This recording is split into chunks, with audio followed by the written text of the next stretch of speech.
안녕하세요. 사연에 빠지다의 DJ 민영입니다. 오늘도 사연 시작하기 전에 구독과 좋아요 버튼 잊지 마시고요. 그럼 오늘의 사연도 함께 시작해 볼게요. 안녕하세요. 저는 50대 여자입니다. 제 인생은 파란만장 그 자체예요. 작정하고 이야기하자면 주말 연속극 못지 않습니다. 저는 남들보다 비교적 풍요로운 집안의 외동딸로 자랐습니다.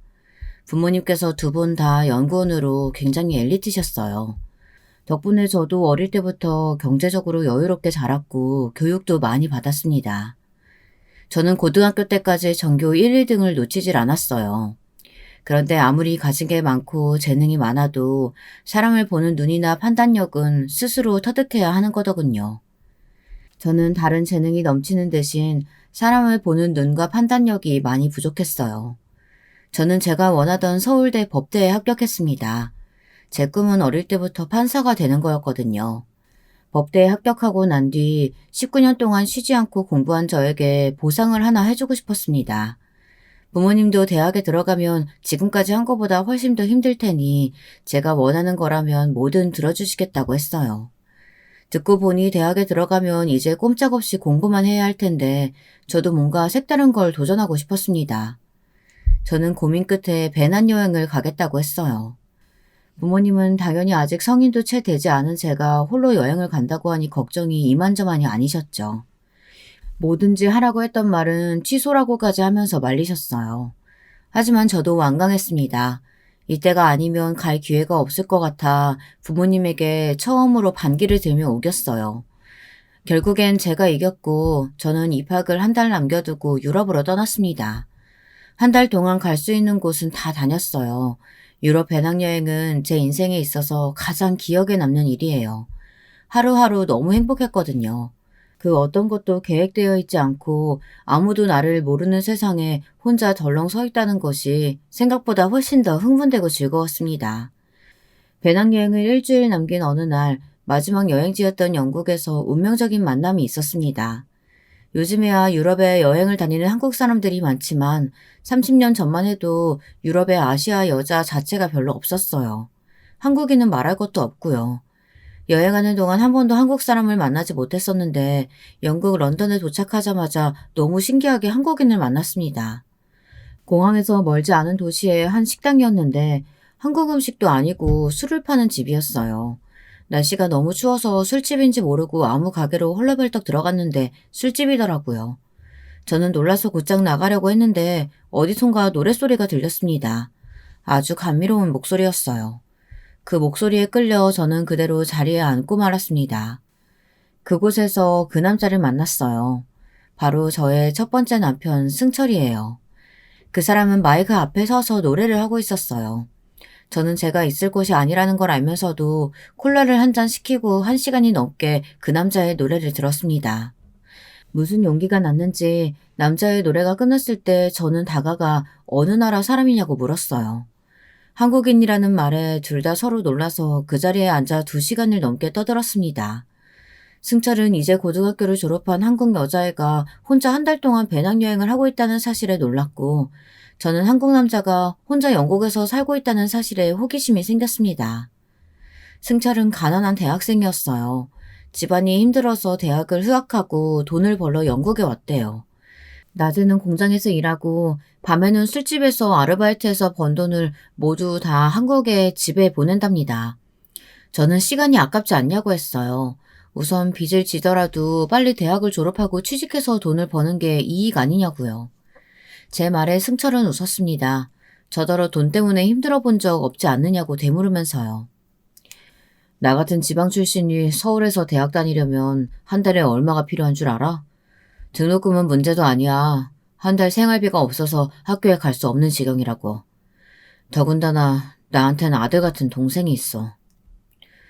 승철의 말이 맞았어요. 제가 세상을 너무 몰랐습니다. 승철은 저와 너무도 다른 인생을 살았어요. 어머니가 바로 얼마 전에 동생을 낳다가 돌아가셔서 홀 아버지와 이제는 태어난 지 얼마 안 된 남동생이 있답니다. 그 순간 알았어요. 승철은 고작 고등학교 졸업한 여자애가 어떻게 배낭여행을 혼자 왔냐고 대단하다고 했지만 아니었습니다. 말이 배낭여행이지. 사실 저는 한 달 동안 부모님이 주신 돈으로 좋은 숙소, 좋은 비행기 타며 여행을 다녔어요. 매일매일 부모님과 하루 한 번 통화도 했고요. 순간 제가 지금까지 찍었던 사진들이 다 부끄럽게 느껴졌습니다. 혼자 호기롭게 여행하겠다고 나서기는 했지만 결국은 부모님의 도움이 없었다면 다 가질 수 없었던 거니까요. 그날 밤 이후 저와 승철은 말도 안 되게 가까워졌어요. 일주일 동안 매일매일 만나 지금까지 서로가 어떻게 살아왔는지 이야기를 나눴습니다. 어느새 일주일이 아니라 10년은 알고 지낸 사이처럼 친해졌어요. 친구에게도 말하지 못했던 서로의 이야기까지 모두 다 나눴으니까요.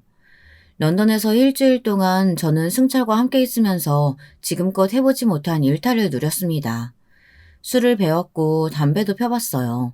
물론 둘 다 저에게 맞지는 않았지만 승철이 아니었다면 평생 해보지 않았을 것들을 해본 거죠. 승철은 저에게 뭐든지 강요하지 않았어요. 하지만 함께 있는 것만으로도 그가 하는 건 뭐든지 다 따라하고 싶었습니다. 평생 잊지 못할 만남인 만큼 헤어짐은 빨랐습니다. 저는 한국에 돌아가야 했으니까요.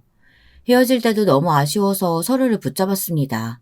승철은 학교 입학식까지 단 며칠이라도 더 있으라고 했고 저는 승철에게 한국으로 가자고 했습니다. 둘 다 이기적인 소리였죠. 그렇게 헤어진 저와 승철은 다시는 못 만날 줄 알았어요. 그때야 핸드폰도 없던 시절이고 달랑 서로의 집 주소와 학교 이름만 알고 있었으니까요. 하지만 운명적인 만남이란 그렇게 쉽게 끝나지 않더군요. 제가 학교를 한참 다니던 1학년 시절 어느 날 승철이 학교를 찾아왔습니다. 제가 런던에서 봤던 모습 그대로 학교 교문 앞에 서 있더라고요. 승철은 저를 잊지 못하고 결국 한국으로 돌아왔습니다. 제가 언제 나올지 몰라 3일 내내 같은 시간에 학교 앞에 와서 하루 종일 기다렸답니다. 그런 사람에게 어떻게 빠지지 않을 수가 있겠어요.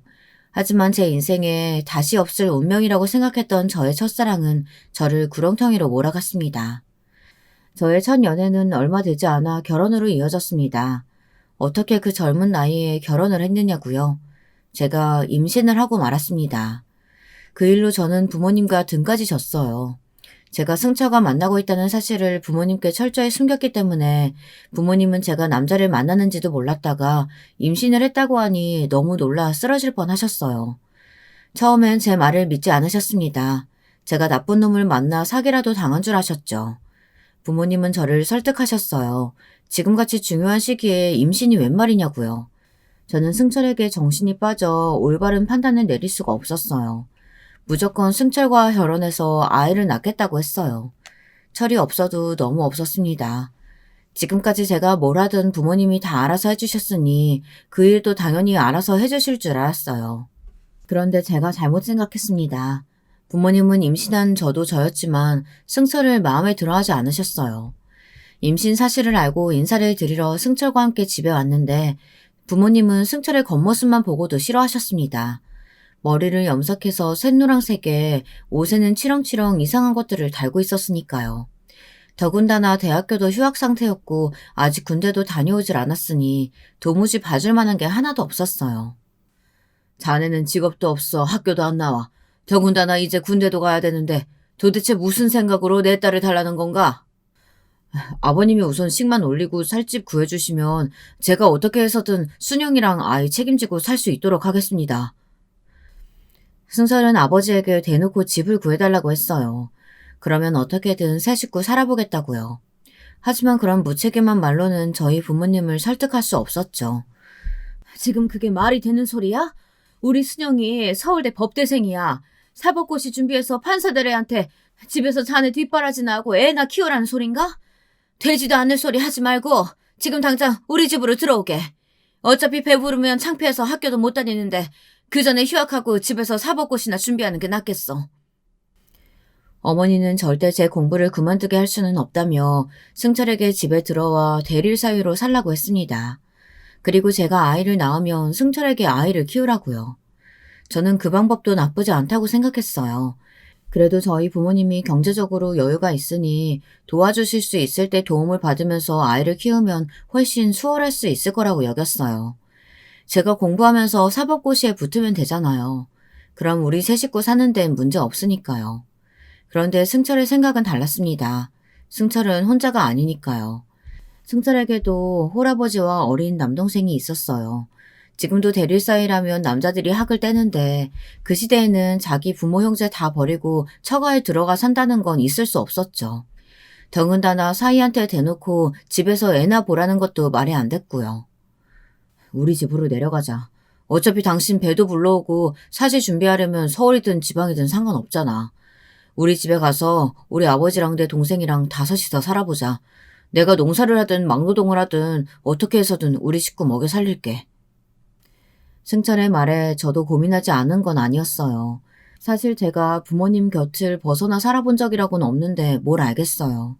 하지만 분명한 건 제 뱃속의 아기가 승철의 아이라는 겁니다. 부모님 곁에 있으면 든든하고 의지할 수 있겠지만 승철과는 사이가 나빠질 거라고 판단했어요. 무엇보다 저와 승철의 관계가 중요하다고 생각한 저는 승철의 말대로 했습니다. 순영이, 네가 남자한테 미쳐서 머리가 어떻게 됐구나. 편한 길을 놔두고 굳이 그 시골 촌구석에 가서 개고생을 하겠다는 거야. 그래, 순영아. 우리 한 번만 더 다시 생각해보자. 그냥 차라리 승철인지 뭔지랑은 헤어지고 아버지랑 같이 아이 키우면서 살자. 아버지가 너 사시 보는 대로 바로 변호사 사무실 차려줄게. 부모님은 저의 생각을 돌리기 위해 갖은 수를 다 쓰셨지만 저는 부모님의 만류에도 집을 떠났습니다. 어쩌면 이 선택이 저의 실수일지도 몰라요. 하지만 저는 승철을 믿어보기로 했습니다. 그래도 결혼식은 부모님이 해주셨어요. 20살에 임신한 딸이 뭐가 예쁘다고 주변에 이야기를 하고 싶으시겠어요. 저희는 그냥 가족끼리 모여 식사만 간단하게 했습니다. 저희 부모님은 식당에 앉아서도 내내 표정이 안 좋았습니다. 시골에서 올라오신 시아버지와 어린 시동생을 보고도 연신 한숨을 푹푹 쉬었습니다. 그러고도 도저히 안 되겠는지 시아버지를 설득하였어요. 사돈, 이왕 이렇게 된 거 저도 더는 제 딸 걱정돼서 안 되겠어요. 무례함을 무릅쓰고 저도 그냥 다 이야기할게요. 김서방이 절대 대리 사위는 싫다고 하는데 제발 좀 설득해 주세요. 우리 딸내미 보시면 아시겠지만 귀하게 자라서 공부 말고는 아무것도 할 줄 몰라요. 그러니 제가 데리고 있게 해주세요. 사돈이 아들 뺏기는 것 같아 아까우시면 저희가 보상을 하겠습니다. 시골에 새 집이라도 하나 지어드릴까요? 듣는 내내 민망해 혼났습니다.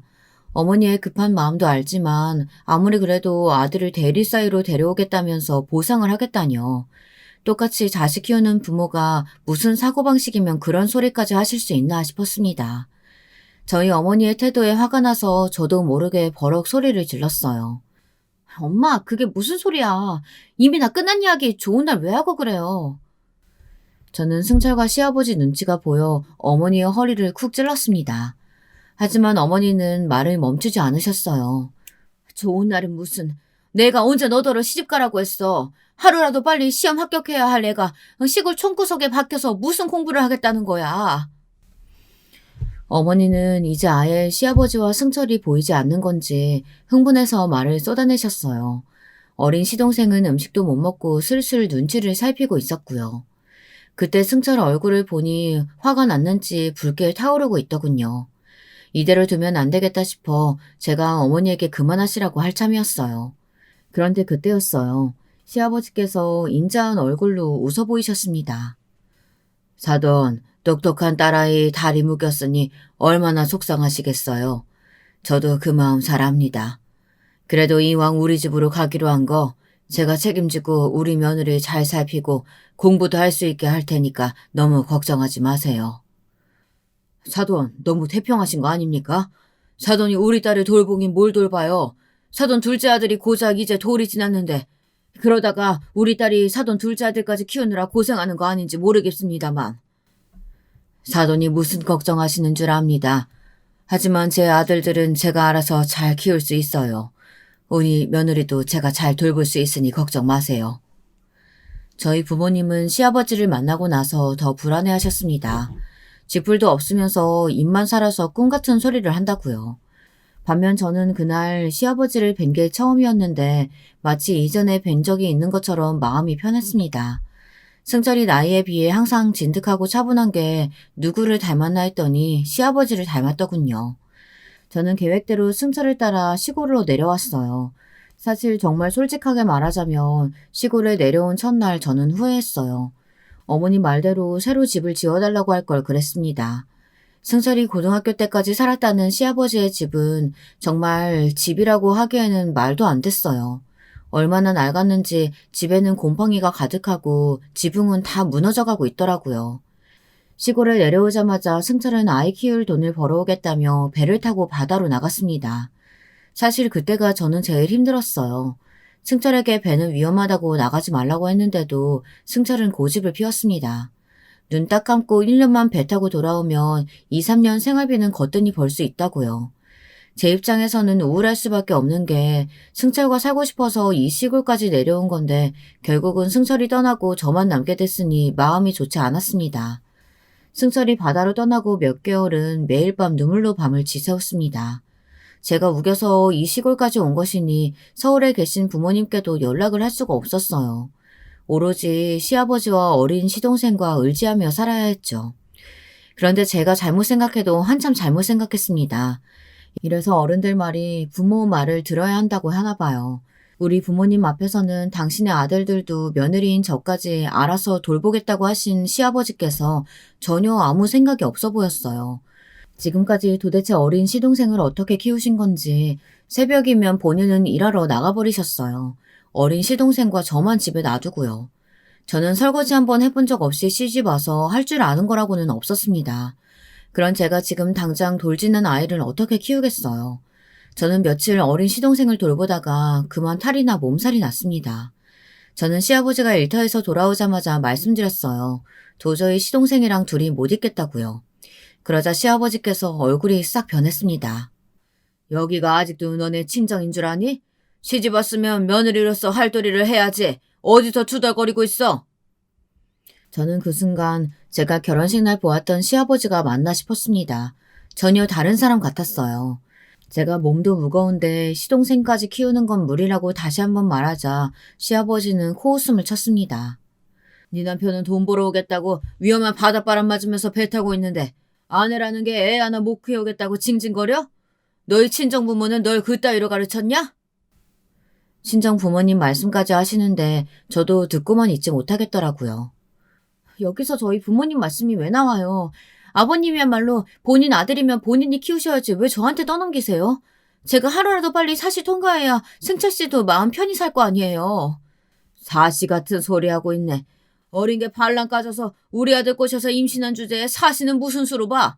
쓸데없는 소리 하지 말고 얌전히 집에서 집안일이나 하면서 애 낳을 준비나 해. 시아버지는 철저하게 두 얼굴이었습니다. 시아버지는 동네에서 농사를 짓는 분들을 도와 일당을 받으며 일하셨어요. 동네 사람들이 시아버지라면 사람 좋다고 다들 칭찬했습니다. 거기다가 승철이 배를 타기 전 함께 있을 때까지만 해도 저와 승철이 쓸 방을 미리 다 청소하고 도배도 새로 해주셨어요.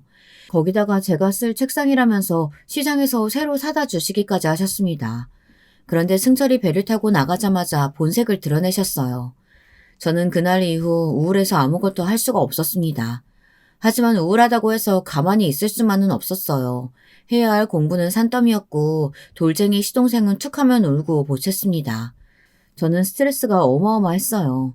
어느 순간 제가 임신했다는 사실도 잊을 정도로 정신이 없었습니다. 밤새 시동생을 돌보고 낮에는 시동생이 잠들 때마다 틈틈이 공부했어요. 어떨 땐 시동생이 자지 않아 등에 업고 서서 공부를 했습니다. 저에게는 이 방법밖에 없었어요. 부모님께 연락하고 싶어도 집에 전화가 없었고 전화를 하려고 시내까지 나가려면 버스를 타고 1시간은 나가야 했습니다. 더군다나 가장 중요한 건 시아버지가 저에게 돈을 일절 주지 않았다는 겁니다. 당신이 일해서 번 돈으로 장을 받아주면 그걸로 생활해야 했어요. 정말 감옥이 따로 없었습니다. 저는 무조건 그의 시험에 합격해서 이 집을 떠날 생각만 하고 있었어요. 그런데 그때 말도 안 되는 일이 벌어졌어요. 제 인생에 가장 끔찍했던 날입니다. 아이를 잃었어요. 아침부터 배가 아파서 일어나지 못할 정도였는데 집에는 아무도 없었습니다. 어린 시동생과 저뿐이었죠. 제가 눈물을 흘리며 일어나지를 못하니 어린 시동생은 제 얼굴을 연신 쓰다듬었어요. 그 모습을 보는데 더 눈물이 나더군요. 지난 몇 개월 동안 그래도 둘이 붙어 있었다고 저를 알아봐 주는구나 싶어서요. 그런데 그날 저는 결국 유산했어요. 시아버지가 일터에서 돌아왔을 때 저는 하혈하며 쓰러져 있었고 어린 시동생은 펑펑 울고 있었답니다. 병원도 제대로 없는 동네에서 급하게 수술을 받고 입원했습니다. 하혈을 너무 많이 해서 하마터면 자궁 적출 수술을 해야 할지도 모를 지경으로 갔어요.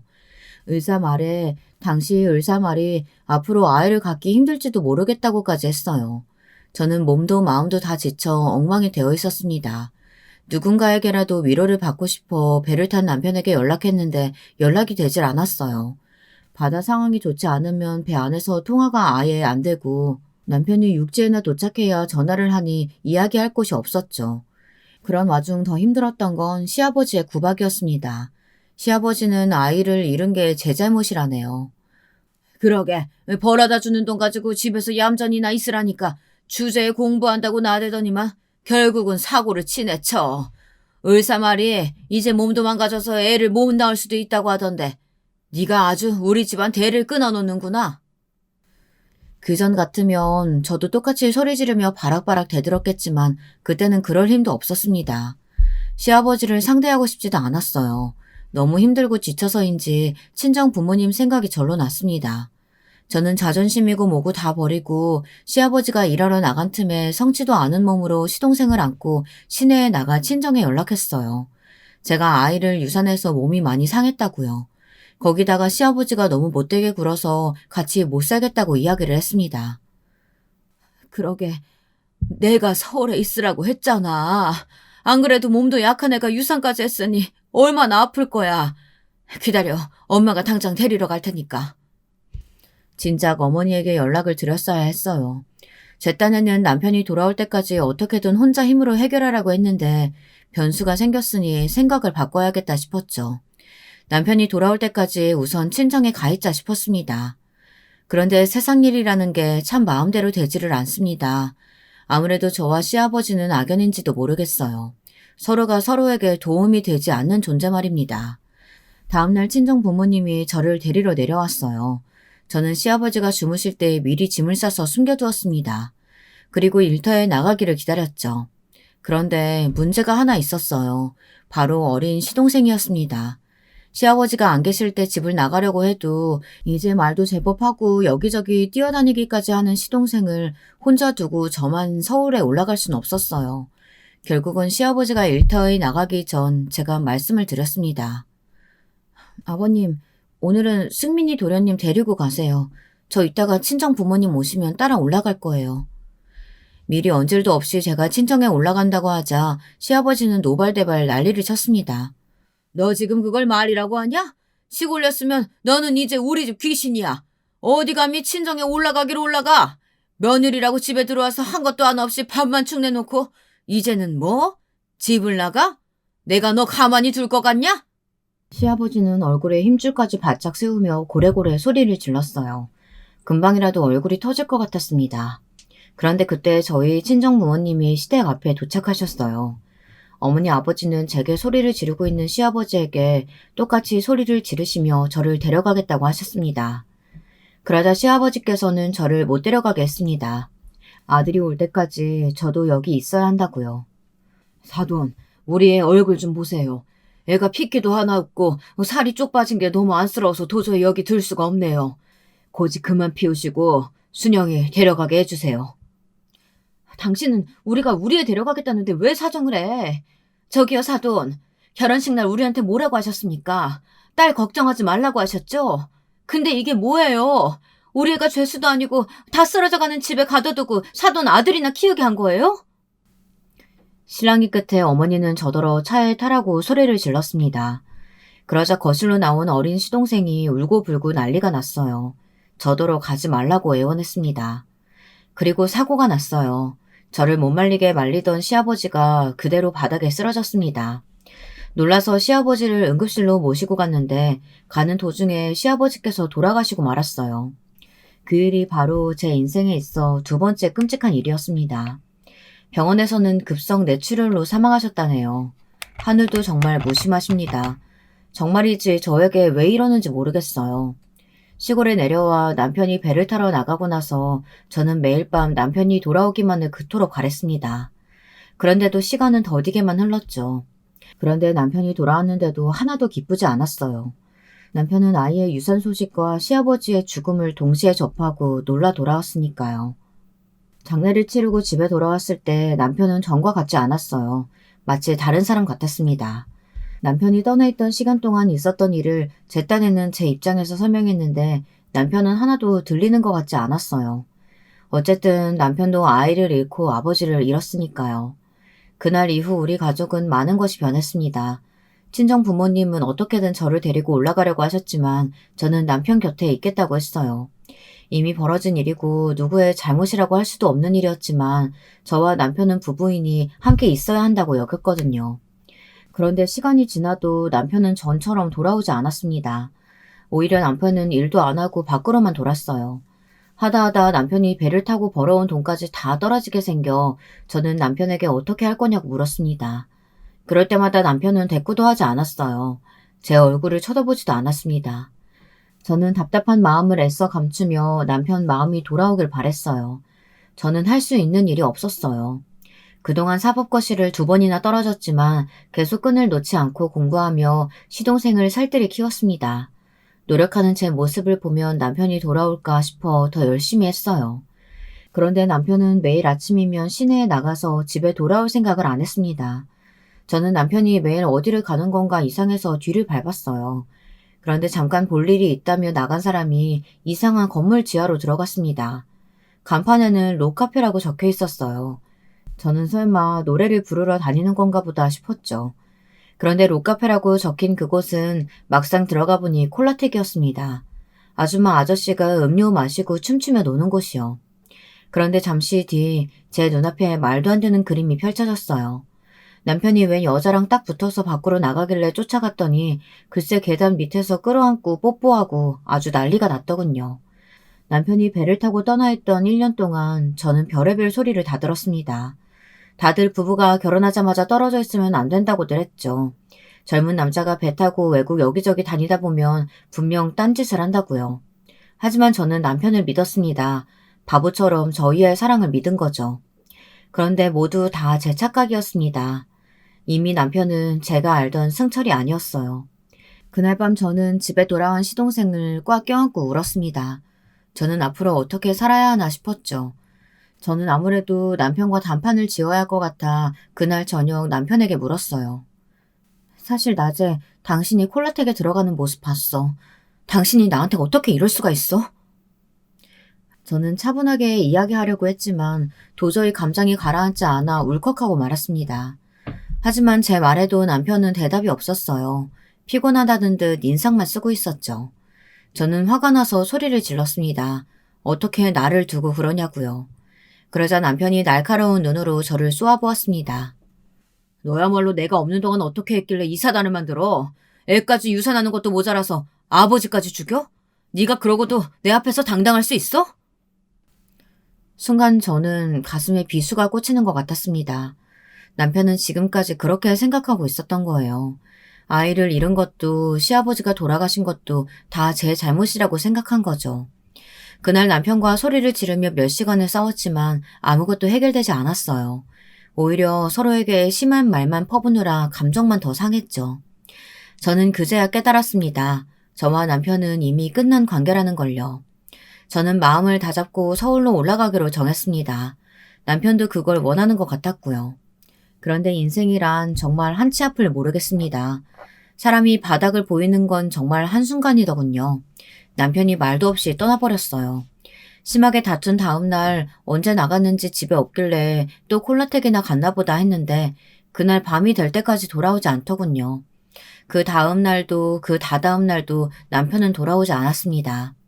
그제야 이상함을 눈치챈 제가 남편의 소식을 수소문했어요.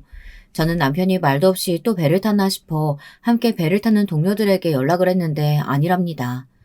저는 순간 머리에 스치듯 떠오른 것이 있어서 시동생을 데리고 시내로 나갔습니다. 그리고 남편이 들어가는 걸 보았던 콜라텍에 갔습니다. 보이는 사람마다 남편을 아는지 물었어요. 그런데 잠시 뒤 저는 말도 안 되는 소리를 듣고 말았습니다. 남편이 그때 콜라텍에서 봤던 여자와 둘이 야반도주를 했다네요.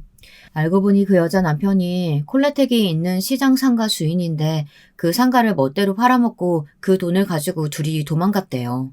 동네에서 젊은 남자가 아줌마 꼬셔서 도망갔다고 온 천지에 소문이 나 있었어요. 저는 정말이지 상상도 못했습니다. 승철, 그 인간이 이런 인간일 줄은 정말 꿈에도 몰랐어요. 정말 쓰레기 같은 게 아무리 그래도 어떻게 자기 동생을 버리고 가냐는 말입니다. 정말 인생이라는 건 코미디인지도 모르겠습니다. 최악의 바닥을 찍은 와중에 저에게도 당근 하나는 주시더군요. 연락이 한 통 왔습니다. 제가 사법고시에 드디어 붙었다고요. 그랬습니다. 3번의 도전 만에 제가 사법고시에 붙었어요. 남편이 불륜을 저지르고 딴 여자와 야반도주를 한 상황에 말이죠. 저에게는 바닥에 주저앉아 좌절할 시간이 없었습니다. 지금 당장 이곳을 정리하고 서울에 올라가 사법연수원에 들어가야 하니까요. 여전히 문제는 시동생이었습니다. 지금 당장 이 어린 것을 어떻게 해야 할지 제가 결정해야 했으니까요. 저는 시동생을 데리고 무작정 서울로 올라왔어요. 어쩌겠어요. 제가 아이를 잃고 제 아들처럼 몇 년을 키웠으니 제 자식이나 다름없었죠. 남편이 죽었는지 살았는지도 모르는 상황에서 지금 당장 이혼할 수도 없는 노릇이니 저는 제가 시동생을 걷어 키우기로 했어요. 저는 서울로 올라와 급한 대로 친정 부모님 댁에 갔어요. 제 상황을 다 들으신 친정 부모님은 펑펑 눈물을 쏟으시며 저를 안아주셨습니다. 저는 친정에 가기 전에 여러 가지 생각을 했어요. 당연히 저를 내쫓으셔도 할 말이 없겠다 싶었는데 아무 말도 없이 꼭 안아주시니 그것만으로도 위로되더군요. 그날 이후 저의 인생은 다시 또 180도 달라졌어요. 사실 제가 아무것도 모르는 20살의 남편을 만나 결혼하긴 했지만 사법고시에 붙고 서울에 올라왔을 당시 그땐 나이가 고작 25이었어요. 나름 산전수전 공준전까지 다 겪을 대로 겪었지만 저는 아직 한창 예쁠 꽃다운 나이였습니다. 하지만 이미 인생의 쓴맛을 제대로 겪었기 때문에 하루도 쉬지 않고 열심히 살았습니다.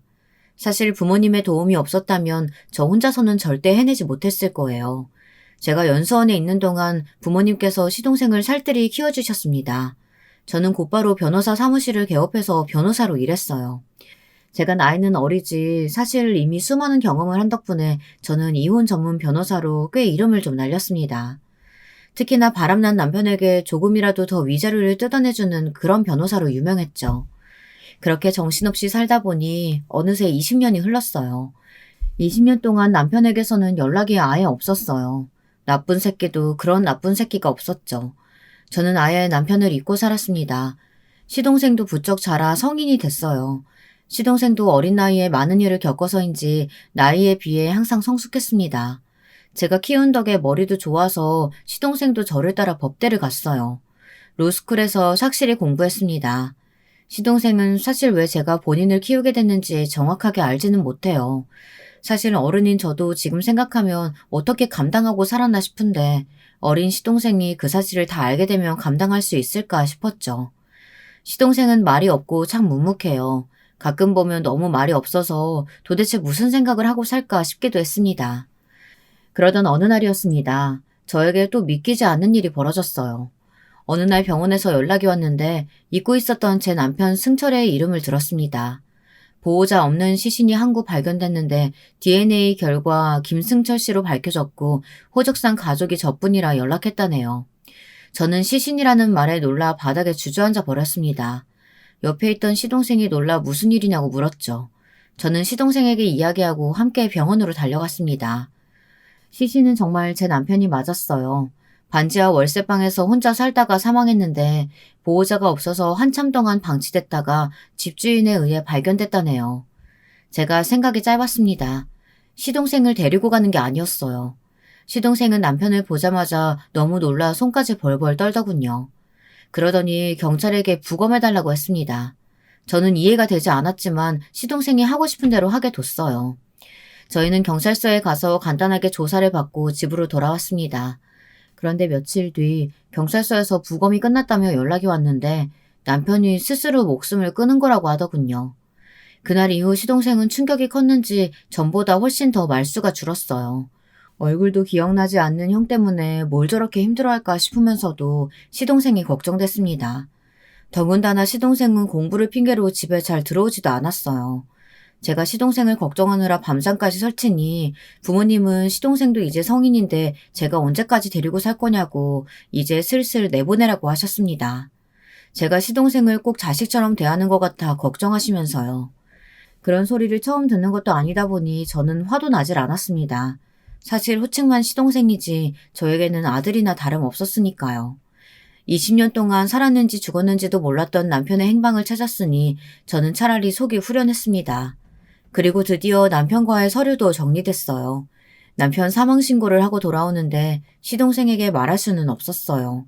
그제야 남편에게서 진정으로 벗어난 것 같아 홀가분했습니다.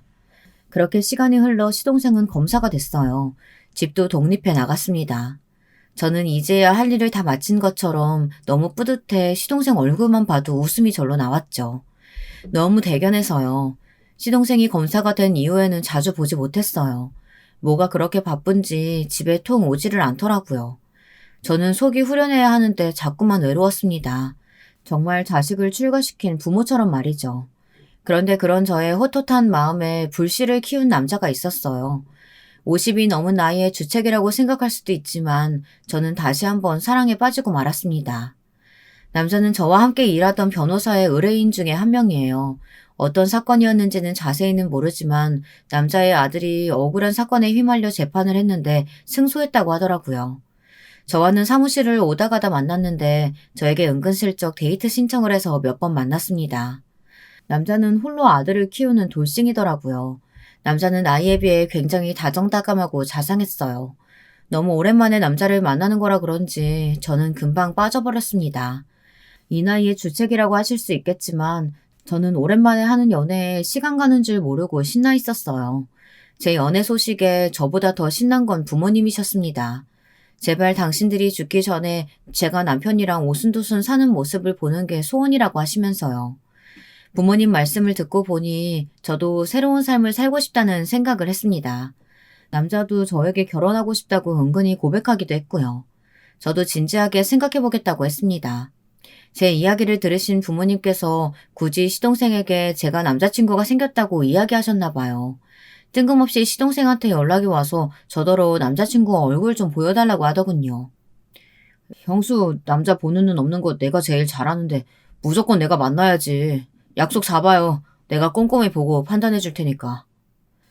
시동생은 항상 저를 걱정했습니다. 저야 한번 결혼에 실패하기도 했고 일도 바빠서 남자 만날 생각은 없었던 건데 시동생은 제가 본인 때문에 지금까지 남자를 못 만났는지 알더라고요. 본인이 평생 저에게 짐이 되어 미안하다는 말을 자꾸 했어요. 저는 그런 시동생을 안심시켜주려고 남자를 소개했습니다. 남자의 아들까지 해서 넷이 함께 식사하기로 했죠. 그런데 생각지도 못한 일이 벌어졌습니다. 시동생이 남자와 남자의 아들을 보자마자 인상을 꾸기며 저를 식당에서 데리고 나갔어요. 그러면서 한다는 말이 절대 저 남자와 결혼하면 안 된답니다. 형수, 저 남자는 무조건 안 돼. 저 남자랑 무슨 일이 있어도 더 엮이면 안 돼. 당장 헤어져. 지금 갑자기 무슨 소리 하는 거야? 알아듣게 이야기해야지. 지금 당장 말해줄 순 없지만 내가 곧 밝혀줄게. 그러니까 결혼은 꿈도 꾸지 마. 시동생이 웬만해서는 흥분하는 애가 아닌데 저러는 걸 처음 봐서 저도 놀랐어요. 그날 식사 자리는 결국 취소했습니다. 시동생의 말이 걸려서 저는 남자에 대해 좀 알아보기로 했어요. 남자의 사건을 맡았던 변호사 친구에게 이것저것 물었는데 나쁜 사람 같지는 않았어요. 사업하면서 그 정도면 사람 좋다는 말까지 들었죠. 그러던 중에 저는 남자에게 프로포즈를 받았습니다. 남자가 어느 날 집 앞에 왔는데 제가 평소 갖고 싶다고 했던 차가 있는데 그 차를 사서 차에 리본과 꽃장식까지 해서 가지고 왔더라고요. 프로포즈 선물이라면서요. 함께 나간 부모님은 차를 보자마자 입이 떡 벌어졌습니다. 남자는 사실 크게 무역 사업을 하는 사람이었어요. 남자의 조건을 듣자마자 부모님은 결혼식을 밀어붙이셨습니다. 내가 말했지.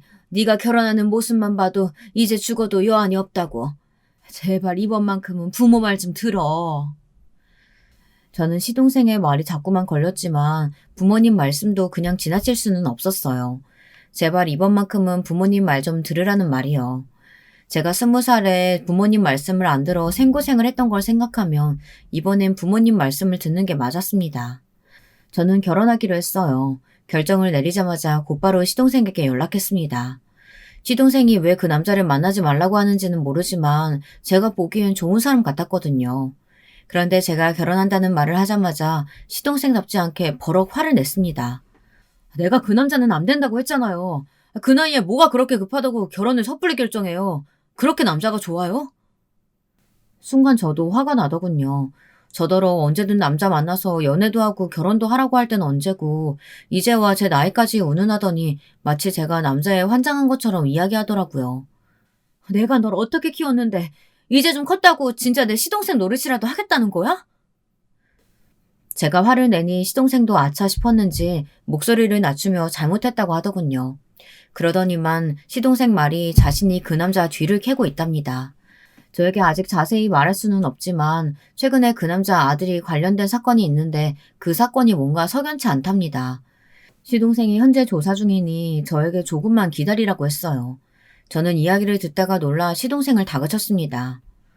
이미 끝난 사건에다가 네 사건도 아닌데 그걸 다시 조사하면 어떡해.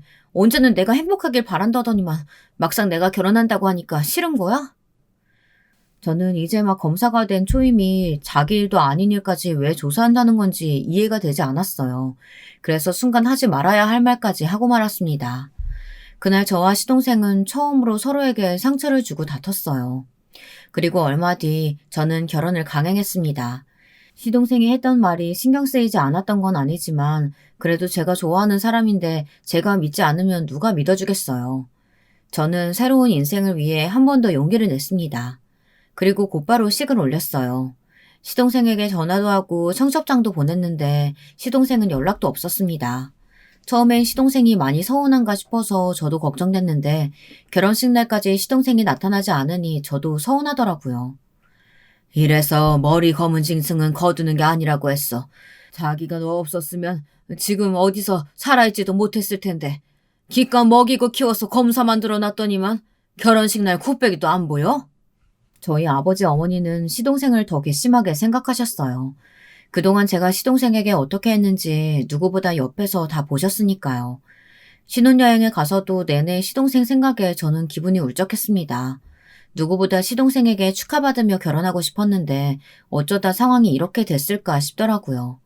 그런데 신혼여행에서 돌아온 저는 제 인생에 다시 없을 줄 알았던 끔찍한 일을 또 경험하고 말았습니다. 신혼여행에 갈 때 제가 로밍을 안 했어요. 여행 가기 전까지도 너무 일에 치여서 힘들었던 터라 신혼여행만은 좀 쉬고 싶어서 일부러 안 했습니다. 그런데 공항에 들어서자마자 핸드폰이 요란하더군요.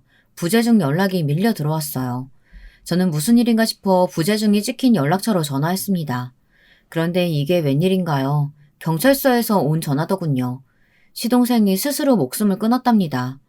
시동생이 살던 원룸 주차장, 시동생의 차 안에서 발견됐대요. 저는 믿을 수가 없었어요. 저는 몸도 제대로 가누지 못하는 상태로 병원으로 찾아갔습니다. 시동생에게는 가족이 아무도 없어서 아직 그대로 병원 안치실에 있더라고요. 장례도 못 치르고요. 제가 너무 울고 있으니 남편이 도대체 누구길래 그러냐고 궁금해했어요. 사실 남편은 시동생에 대해 전혀 몰랐어요. 시동생 이야기를 하려면 제가 지난 세월 어떻게 살아왔는지 다 이야기해야 하다 보니 굳이 하지 않았거든요. 소개하려고 했던 날도 시동생이 멋대로 가버려 인사 못했고요. 그래서 그제야 지난 세월 저에게 있었던 일 모두 남편에게 다 이야기했습니다. 시동생이 검사라는 이야기까지 모두 다 했어요. 남편은 이야기를 듣고도 저에게 너무 고생했다며 저를 위로했습니다. 앞으로는 자신과 하루하루 행복하게 살자고요. 그런데 이상한 점이 하나 있었어요. 장례식 날 남편이 시동생 이름을 보더니 좀 놀라는 것 같더라고요.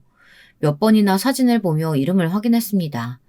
제가 워낙 너무 울어서 정신이 없던 와중이라 그 점에 대해 깊게 생각할 겨를이 없었는데요. 그런데 장례가 끝나고 시동생이 살던 원룸을 정리하는데 웬 서류 봉투가 있었어요. 봉투에는 형수에게라고 적혀 있었습니다.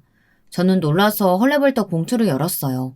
그런데 그 안에 웬 사건 파일과 제게 쓴 편지가 있었습니다. 편지를 읽는 순간 저는 금방이라도 정신을 잃을 것처럼 머리가 핑 돌았습니다. 편지는 형수님, 제가 만약 죽게 된다면 이 서류를 다 공개해 주세요. 이렇게 시작됐습니다. 형수님이랑 결혼한 그 남자 악마예요.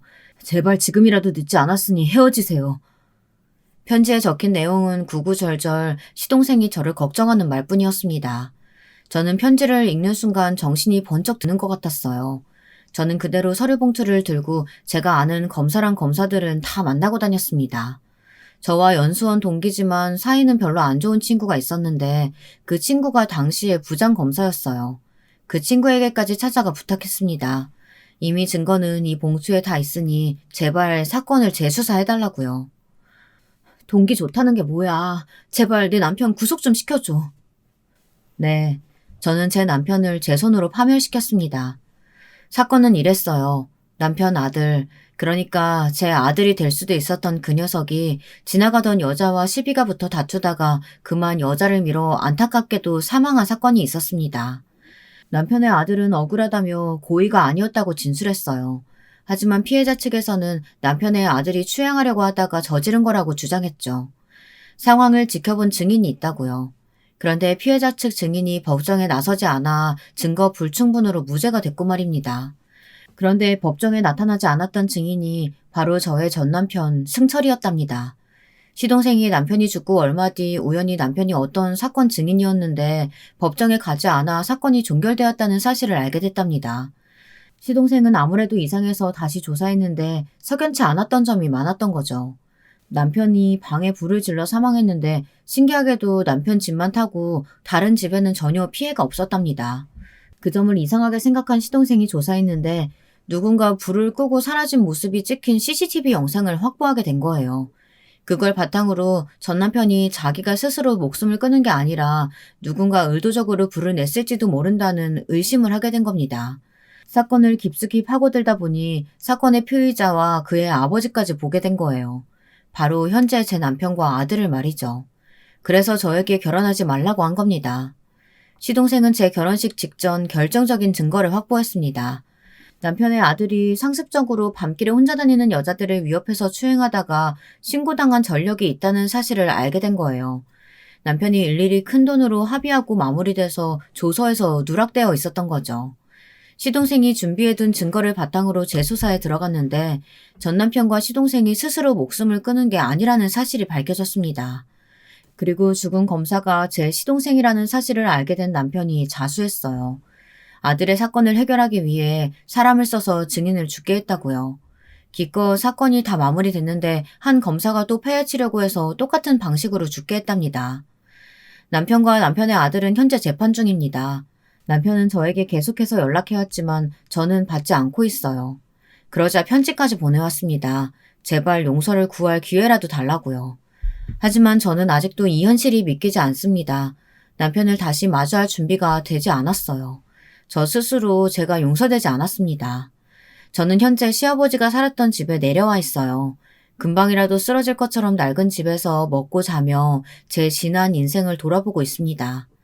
돌아보면 돌아볼수록 후회만 하다 잠드는 게 일상이지만 도저히 다시 일어날 용기가 생기질 않네요.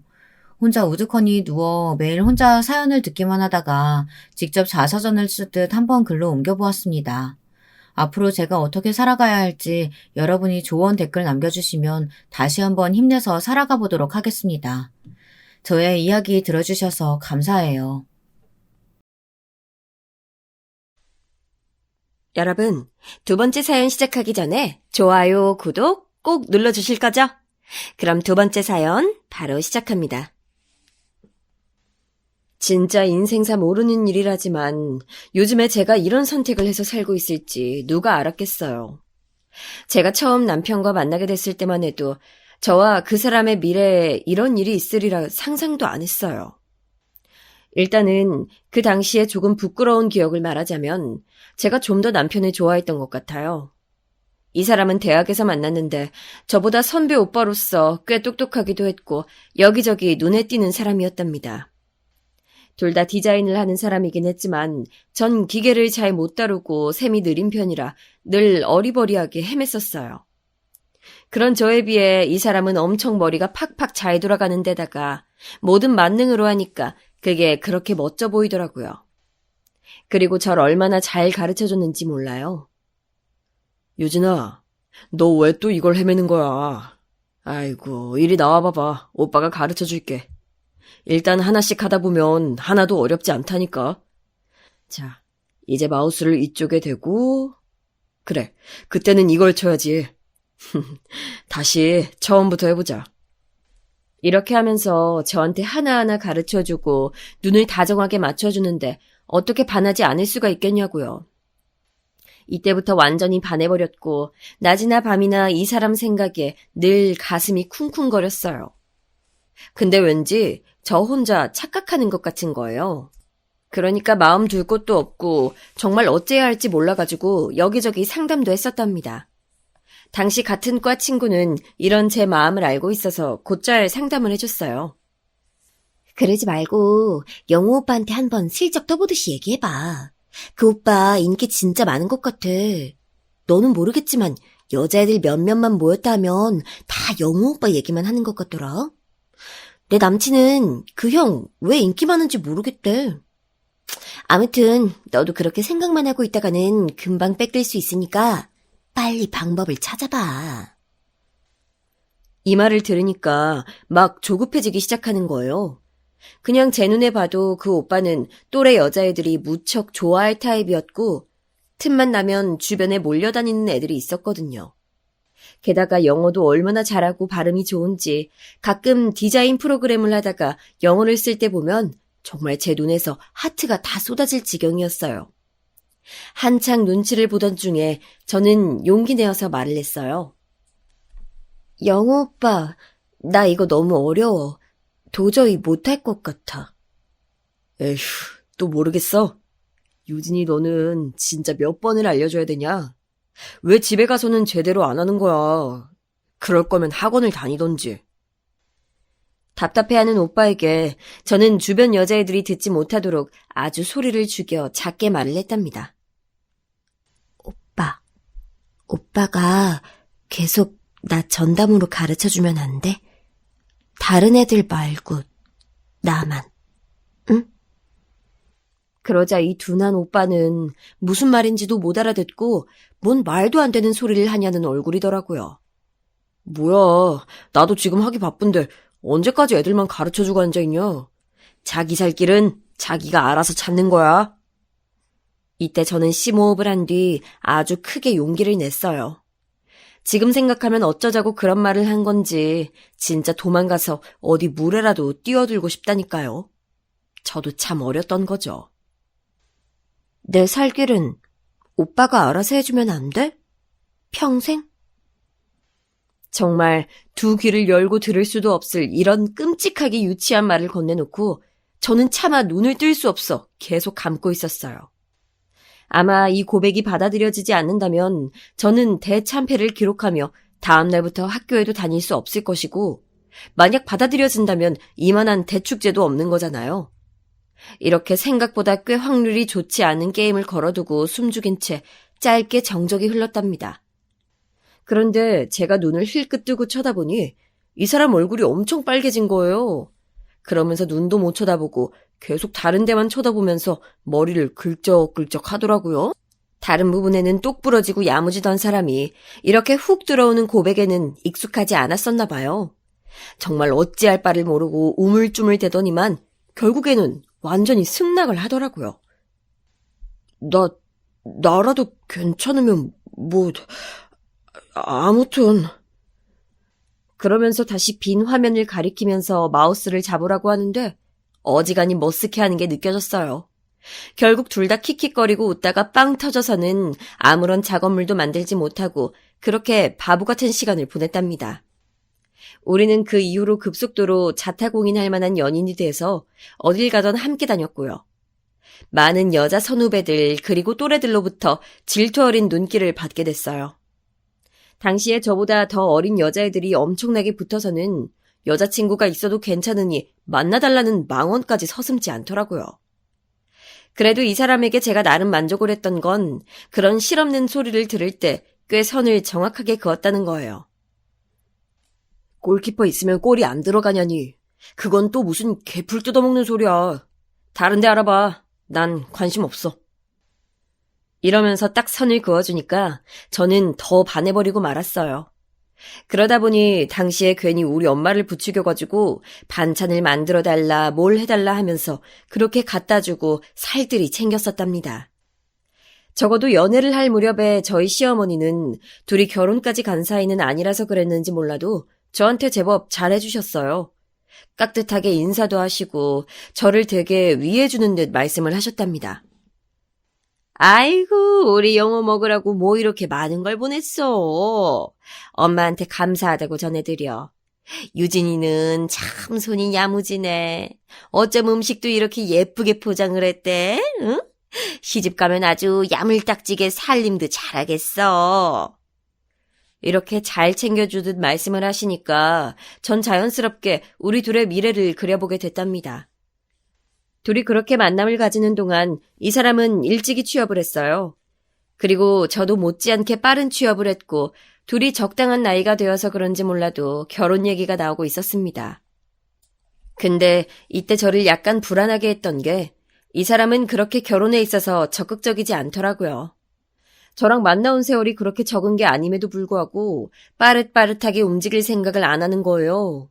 이것도 내가 먼저 묻고 해야 하나 싶어 답답했었고 심지어 저는 그때 같은 회사에서 저에게 고백을 해온 남자 직원도 있었어요.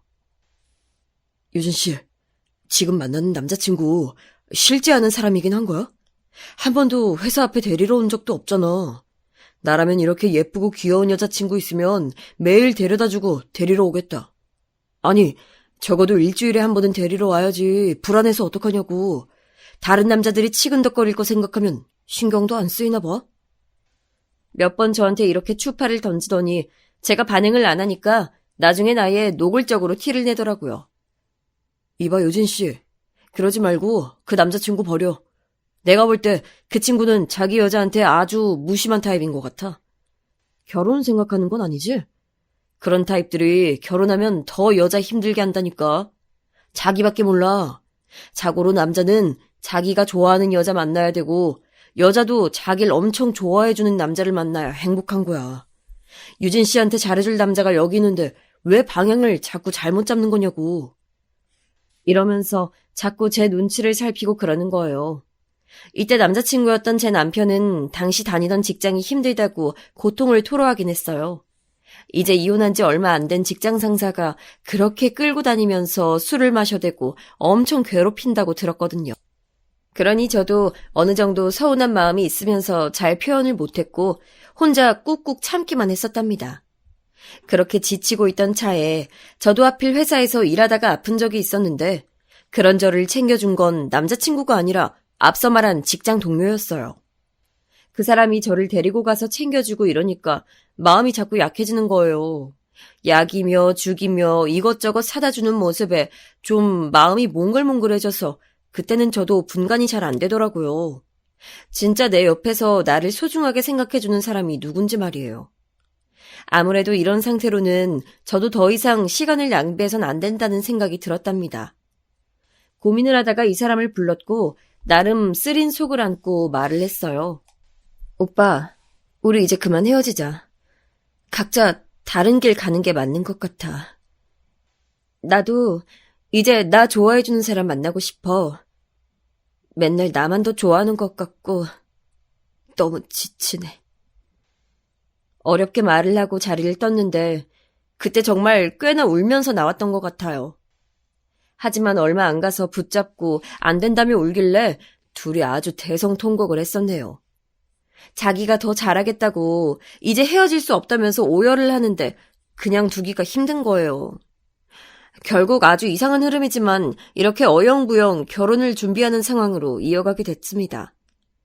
본래 결혼할 생각까진 없었던 사람인데 저랑 헤어진다는 상상을 하니까 결국 답은 결혼밖에 없다는 걸 깨달았다나요.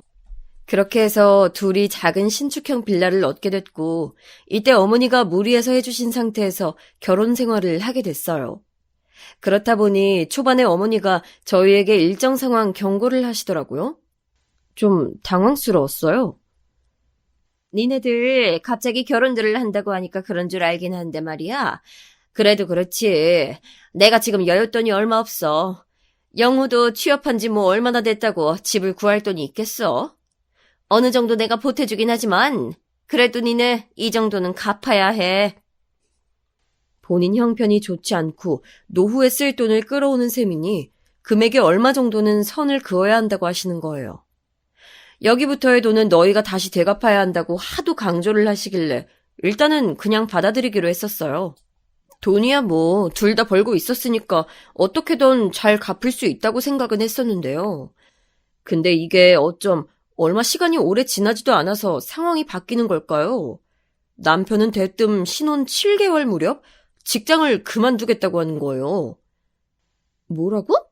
직장을 왜? 잘 다니던 곳을 왜 그만둬? 오빠 거기 들어가려고 지금 내 동기 애들 얼마나 용 쓰는지 몰라? 아니 왜 그러는데 잠깐 이유 좀 말을 해봐. 아직 뭐 일 저지른 거 아니지? 다행히 이때 사직서를 낸 것도 아니긴 했지만 이야기를 들어본 뒤 저는 결국 승낙할 수밖에 없었어요. 아니 어쩌다가 이런 상사한테 걸려가지고 이런 고생을 하고 있는 건지 정말 너무 충격적이더라고요. 그래도 저도 나름 이때 패기가 있었던 건지 그딴 상사가 있는 회사라면 그만두게 하고 좀 쉬어도 좋다고 생각을 했었어요. 나중에 제가 금전적으로 한창 고생을 해보니까 괜히 쉬게 했단 생각이 들긴 하더라고요.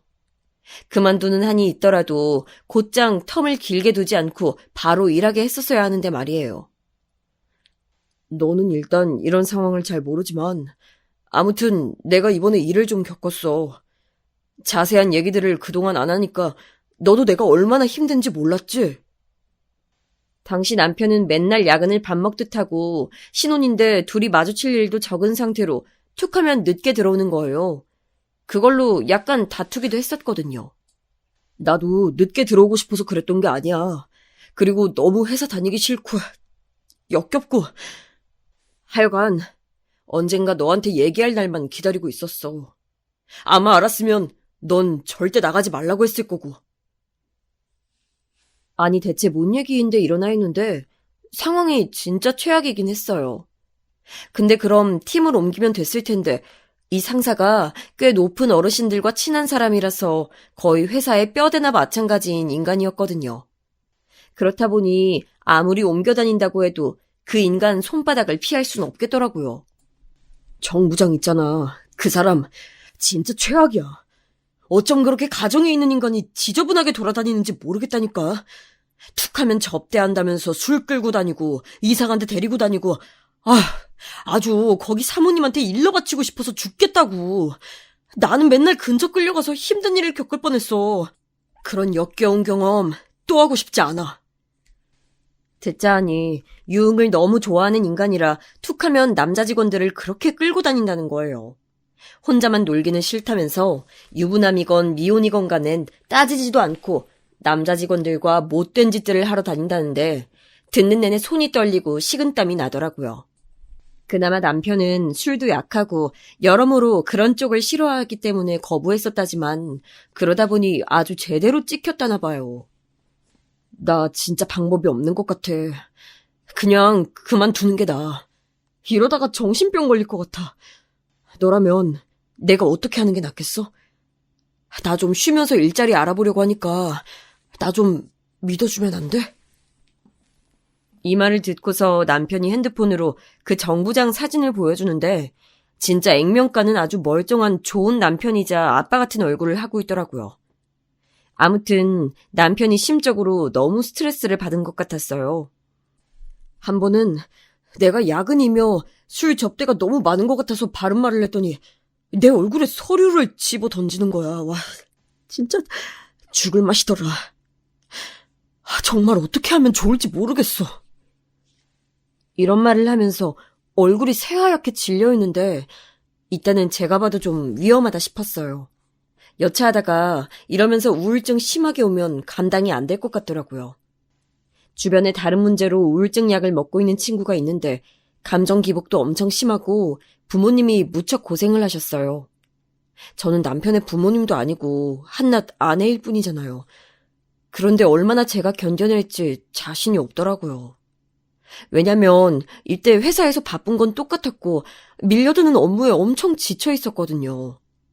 돈이 좀 부족하더라도 일단은 둘 다 너무 빽빽하게 살지는 않길 바랬어요.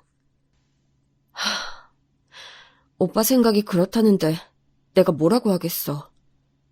힘들면 오빠가 잘 판단해서 정리해. 이참에 좀 쉬어보는 것도 나쁘지 않지. 오빠 그동안 엄청 바쁘게 살아왔으니까 말이야. 그래서 남편은 고민하다가 그 주 안에 정리를 하게 됐고요. 나름 회사에서 만류하고 잡았다던데 아주 고집스럽게 뜻을 내비치는 바람에 결국 그만두게 됐나 봐요. 저야 아쉬운 게 왜 없었겠어요. 단순히 남편 연봉만 보면 첫 직장으로 그 이상 가는 곳은 없겠다 싶을 정도로 아주 좋은 것이었어요. 대신 근무 시간이 꽤 긴 편이었고 그렇게 오래 일하고 시달리니 돈을 벌 수밖에 없다는 생각이 들었어요. 전 상대적으로 부담이 좀 적은 직장을 다니고 있었지만 엄연히 몇 달간 제가 벌어먹이는 상황이 되니까 슬슬 일을 늘리게 되더라고요. 그런데 문제는 남편의 실업 상태가 생각보다 점점 길어지게 됐다는 거예요. 이윽고 한 6개월이 넘어가게 되니 저는 잠옷바람에 남편을 보고 한마디 하게 되더라고요. 저 오빠, 혹시 일 안 할 거야? 이 말을 꺼내기까지 저는 엄청나게 많은 말들과 시간들을 머릿속에서 또 짓이기고 짓이기다가 밖으로 내보낸 거예요. 그런데도 이게 되게 예민한 상황에 들려서 그런 건지 남편은 아주 퉁명스레 대꾸하더라고요. 당연히 생각하고 있어. 나라고 뭐 아무 생각 없겠어? 계속 찾아보는데 마땅한 곳이 안 나오는 걸 어떡해.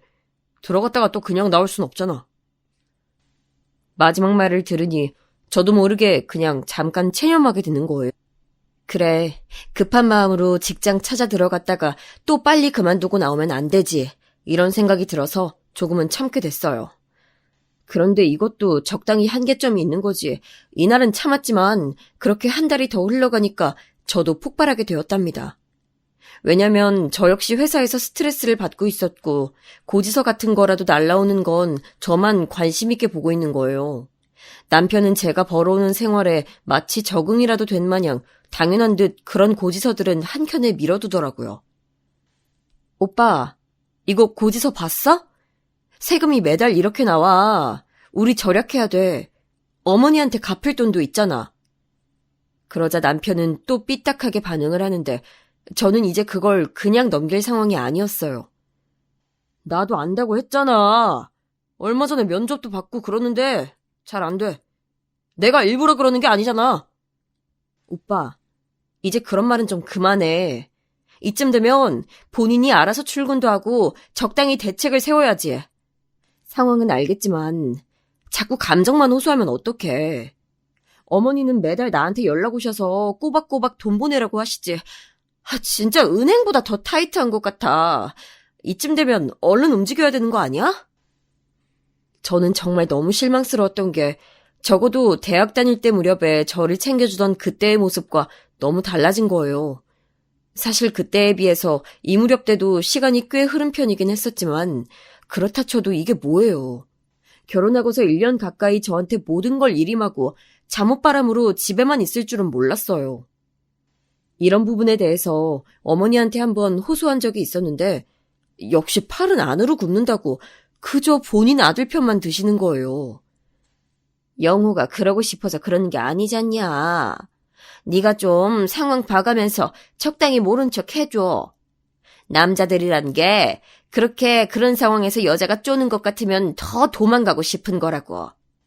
네 남편 날개 피게 해줘야지. 그렇게 자신감을 다 깎아버리면 어떡해?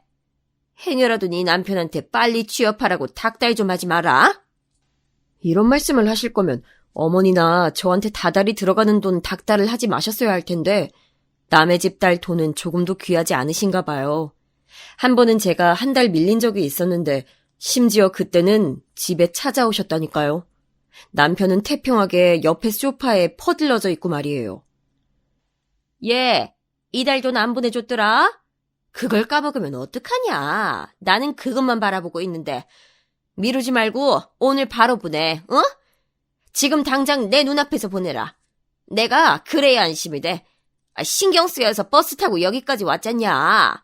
노인네 이렇게 왔다 갔다 움직이게 해야겠어? 정말 얼마나 질리던지. 사실 까먹은 게 아니라 돈이 여의치 않아서 조금 더 기한을 두고 싶었는데 어쩔 수 없이 비상금을 깨가지고 그때 눈앞에서 입금을 해드렸답니다. 그러면서 어떻게 저보고는 본인 아들 너무 몰아세우지 말라는 말을 할 수 있는 건지 이해가 안 가는 거예요. 그러던 차에 남편도 더 이상 버틸 수는 없었는지 소리 소문 없이 아주 쥐도 새도 모르게 갑자기 어디서 취직을 했다는 거예요. 뭐? 어디? 언제 면접을 보러 다녔었대?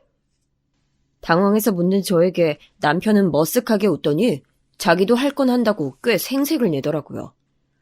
이게 생색을 낼 일인가 싶었지만 어쨌든 이제 다시 정상으로 돌아오려나 싶어서 그냥 아무 말 않고 조용히 있었답니다. 그런데 사람 참 안 변하는 것 같아요. 그렇게 오래가지 않아서 한 3주쯤 지났을까요. 남편이 퇴근해서 들어오는데 이상하게 그날 뭔가 불안한 거예요. 오빠 왜 그래? 무슨 일 있었어? 이번에는 팀장들이랑 다 잘 맞는다고 하지 않았어? 그게 말이야. 유진아, 내 말 좀 들어봐. 남편은 자켓만 대충 벗어놓고 소파에 털썩하고 눕더니 정말 쉬지도 않고 회사 욕을 하는 거예요. 새로 같이 일하게 된 사람들도 싫다. 팀장들도 싫고 주차하다가 싸웠다는 둥 왜 그렇게 불만이 많은 걸까요? 이런 상태로라면 남편은 그 어디에서도 일할 수 없을 것 같아 보였어요. 오빠, 그래도 좀 견디고 해야지. 나도 그 정도의 힘듦은 있다니까. 그래도 다녀야지 어떡해. 둘이 벌어서 어머니한테 이 집 때문에 빌린 돈도 갚아야 하고 우리 생활비는 매달 고정 지출로 나가잖아. 그러자 이런 레파토리가 지겹다는 듯 남편은 짜증을 냈고 우리는 그때 꽤 큰 싸움을 하게 됐습니다. 하지만 아마도 이때부터였을까요? 조금씩 저는 남편에게 실망을 하게 됐어요. 그래도 전 이때 남편이 제법 자존심을 지킨답시고 아무리 깨지고 스트레스를 받아도 회사를 다니는 줄 알았거든요. 얼마 지나서 보니 이후로 한 2달이 지났을까요? 남편은 이미 회사를 그만둬버렸다는 것을 알게 됐어요. 그 시기도 심지어 저한테 그만두고 싶다고 말했던 시점에 이미 그만둔 것이었더라고요. 이건 어머니의 말실수를 통해서 알게 됐습니다. 그래, 영호는 집에 있지? 아까 뭐 가지러 온다고 했는데. 당시 회사에 있다가 어머니의 전화를 받고서 저는 기절할 듯 놀래서 대꾸를 냈어요. 어머니 이게 무슨 말이에요? 오빠가 왜 집에 있어요? 회사에 있겠죠. 그러자 어머니는 본인이 무슨 말을 하는지도 모르고 그냥 말을 이어가시다가 뒤늦게 남편이 입단속을 했던 게 생각나셨는지 갑작스레 말이 없어지시더군요. 얘는 영호 쉰지 얼마나 오래됐는데 그 회사에는 또 이상한 또라이 같은 팀장이 있다며. 아유, 하여간 거기도 잘 그만둔 거야. 야, 요새 뉴스 봐라. 괜히 회사 안에서 원한 생기면 이상한 범죄까지 저지르고. 아유, 그 부모들은 어떻게 산다고. 어머. 아니, 아이고 내 정신이야. 저기 그럼 유진이 너는 몰랐던 거냐?